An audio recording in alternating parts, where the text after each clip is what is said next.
अरे वाह भाई वाह, आज मौसम बन रहा है। कितनी कड़कती हुई गर्मी में बारिश तो दिखी। चलो अब तो थोड़ी गर्मी से राहत मिलेगी।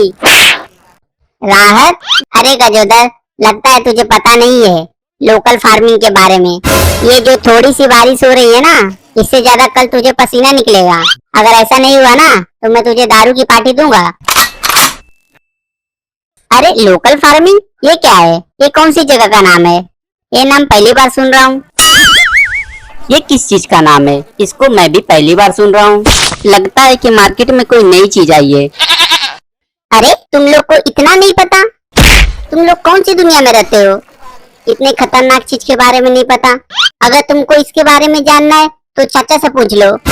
क्यों चाचा? क्या चाचा, अगर मैं पढ़ा लिखा होता तो एक रोड पे चाय की टपरी नहीं खोल के बैठा होता। मैं भी किसी बड़े होटल का मालिक होता। ना समझ कहीं से भी आ जाते हैं।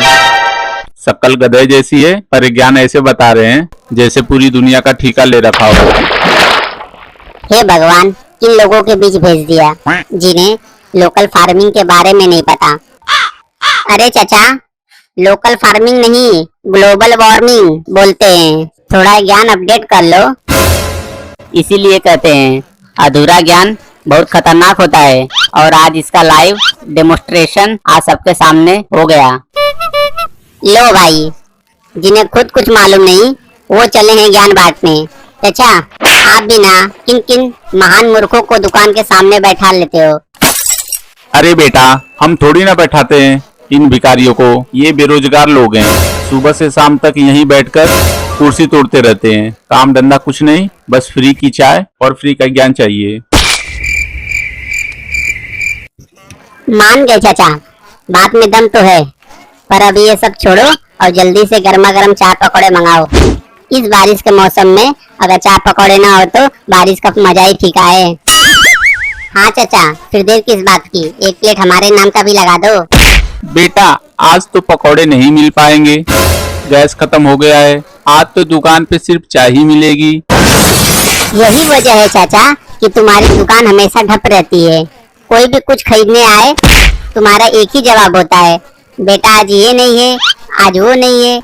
जब दुकान में सामान ही नहीं रहेगा तो आमदनी कहाँ से होगी? अरे तो मैं क्या करूं बेटा, एक तो आज के जमाने में गैस नहीं मिल रही है, ऊपर से इतनी महंगी, जेब में फूटी कौड़ी नहीं बचती, और जो एक आध रुपया बच जाता है वो मेरे पौवे में चला जाता है और बचा कुचा बिजली बिल भरने में चला जाता है। अरे चाचा, एक बात मेरे पल्ले नहीं पड़ रही कि बरसात में लाइट तो बराबर आती नहीं, फिर ये बिल टाइम पे कैसे आ जाता है?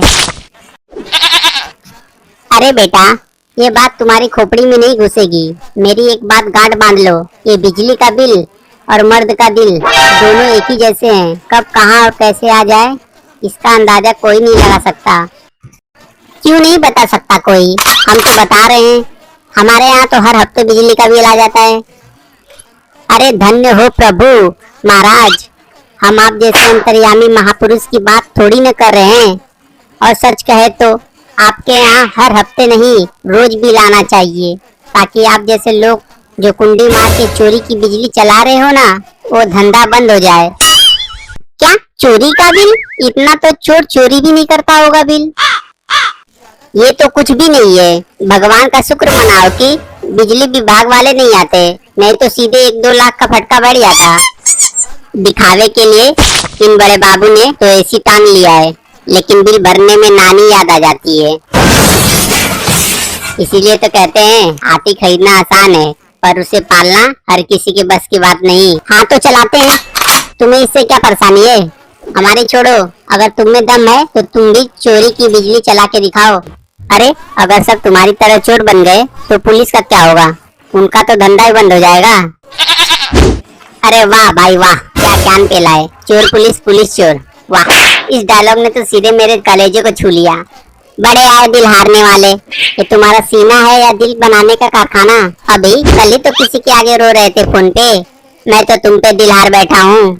और उसके एक हफ्ते पहले किसी और से कह रहे थे मेरे दिल में सिर्फ तुम्हारी जगह है। अरे बाबा, ये दिल है कारखाना कि कोई भी आए काम चल जाए।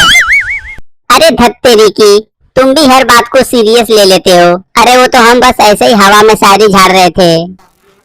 नहीं, मजाक से हटके ये सब आदतें गलत है। ऐसा करना सही नहीं है। हाँ नहीं तो बहुत गलत बात है ये। बेटा ये जो हरकतें तुम कर रहे हो ना, एक दिन तुम्हें बहुत भारी पड़ेगा, बहुत बुरा फंसोगे। अरे हम उनकी बात नहीं, तुम्हारी बात कर रहे हैं। बेटा, बिजली चोरी करके आज भले ही कुछ पैसे बच जाए, लेकिन जिस दिन पकड़े गए सारी अकड़ निकल जाएगी। हमारी एक बात गांठ बांध लो, जिंदगी में एक वक्त भूखे रह लेना, मगर ईमानदारी का दामन कभी मत छोड़ना। अरे चाचा, ये ईमानदारी बेईमानदारी की बातें अब किताबों में अच्छी लगती है।